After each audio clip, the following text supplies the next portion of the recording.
What's up, everybody? This is Ruben here. Another episode of We're Talking in My Car.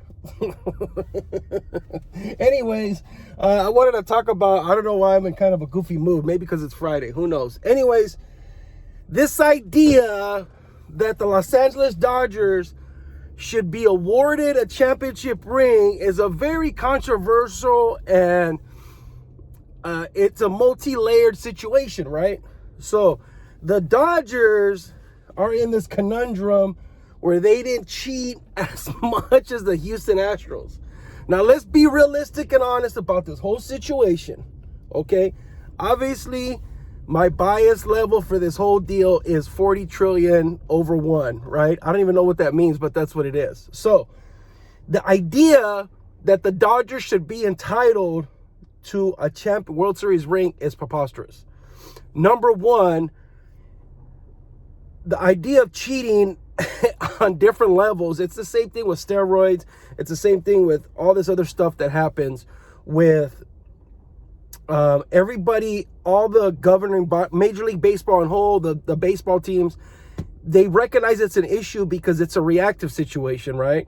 If it was you have to be reactive to what goes on with this cheating thing, right? Now, let's be honest about the whole deal here. Let's be realistic about it, okay?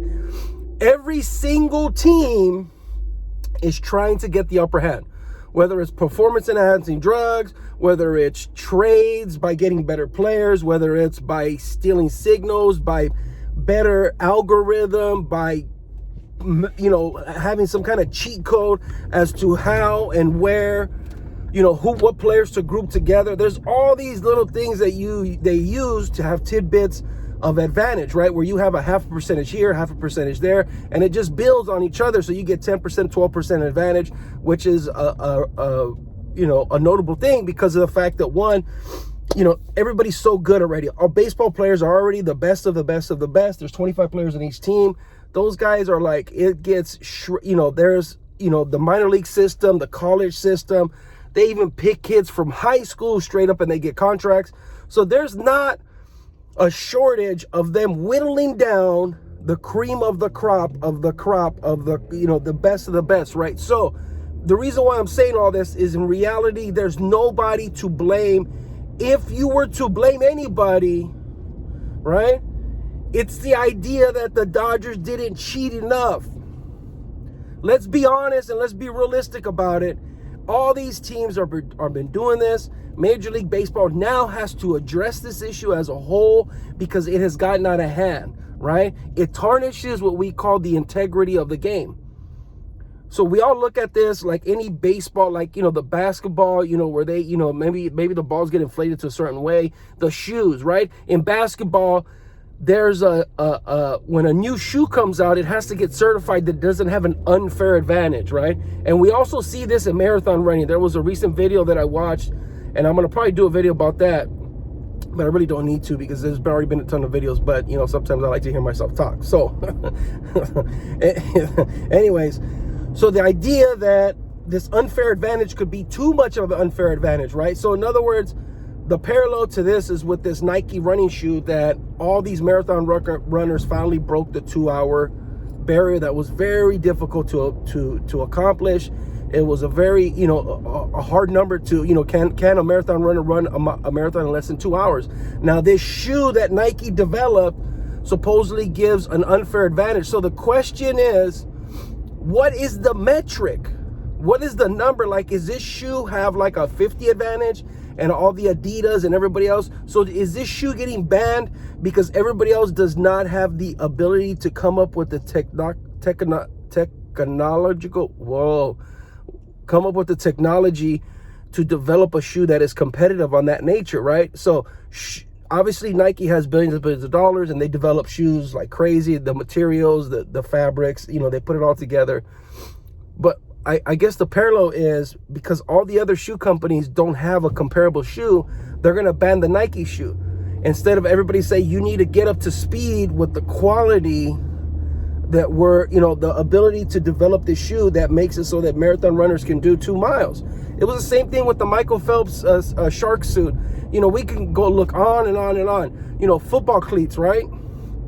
And then for football, it's football cleats and it's uniform. It's the gloves. It's the helmet quality. You know, what if you can have a helmet that's 5 pounds lighter than everybody else's helmet? Or what if you had a pair of shoulder pads that are 15 pounds lighter, or, you know, they're not 15 pounds anyway, but are 10 pounds lighter than everybody else's, right? So this idea that we're cheating, this competitive edge, it's like this blurred line that everybody says, no, the Houston Astros are cheating, the Dodgers deserve the World Series. No, that's absolutely wrong. What had happened, what the disservice to this whole situation is the Dodgers weren't checking for this. Why were they not checking for this? Were they cheating?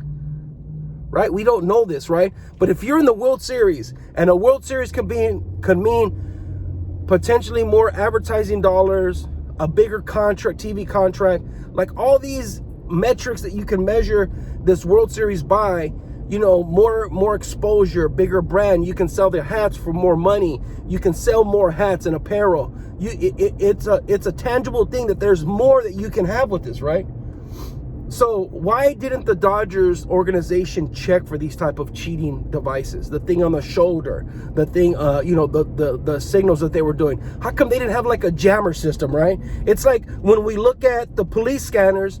Okay, somebody's scanning you to see how fast you're going. Then you have a police scanner jammer. And then what do? They make them illegal to have them.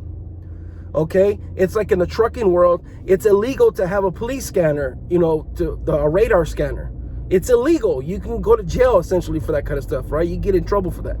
So the Major League Baseball, this is not a legality issue in terms of, you know, like you're going to break a state law, but you can put rules in effect in place that greatly reduce this idea that you're cheating, and you can also have checks and balances. See, what happened was, I think that all the major league teams were kind of doing it, but some were doing it better, some were doing it worse, some weren't doing it. But the whole thing is there was not uniformity across the board, right? So you have a batter. Look at Jose Altuve, right? Before he quote unquote got hurt, the last 2 years have been really different for the previous years. This guy was hit. He had over 200 hits in like multiple years in a row, which if you look at the great hitters, they were barely on that level. So like the Pete Roses, you know, all these other Tony Gwynn's and all that, he was on that trajectory. I used to look at his stats and I look at his projections, and this guy could be somebody that could have had a 4,000 hit career. Now his cheating is his cheating, and he got caught for it, and the rest of the Houston Astros organization got caught for it. If you really want to curtail this idea of the signal stealing, then you just make it illegal to do that. But more importantly, what you do is you just levy some kind of real ban.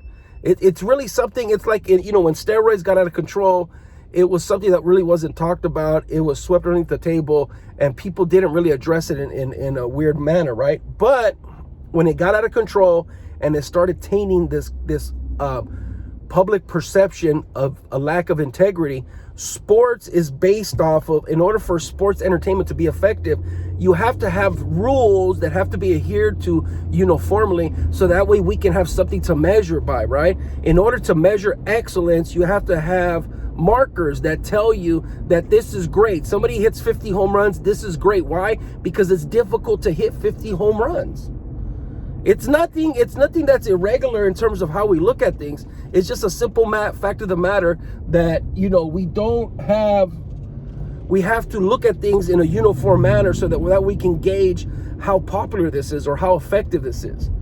When you start skewing all these rules with the cheating, with the, you know, everybody taking advantage of a loophole in the system, then you taint this observation that in sports entertainment, that it's amazing because it's an example of excellence, right? And how do you measure excellence? You have to have these markers that tell you that 60 home runs is very difficult to physically do. Kobe Bryant's 81 points is difficult to do. Everything, all the stars have to be aligned, and the player has to not only be confident, competent, he has to physically be in shape, he has to be in that mindset, he scored 50, Kobe Bryant, you know, when he did the 81 points, he scored 55 points in the second half of the game. I mean, he just went crazy with it.